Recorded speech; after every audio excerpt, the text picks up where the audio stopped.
How to track your Milestone credit card. Let's get started. Launch your preferred browser. Now type in Milestone credit card login and then search for it. Different website links will appear. Navigate to this one website. You'll be directed to the official website of Milestone. Now click on three bars given at the top right corner and then click on My Account. Then log into your account using your Milestone account's credentials. After you log in, you're gonna see your balance, recent transactions, payment due dates, and more. And that's how you can track your Milestone credit card using the web version.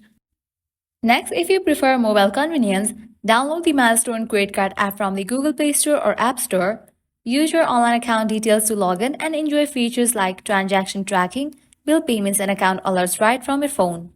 And for those who prefer paper statements, you will receive detailed monthly statements to review your Milestone card activities.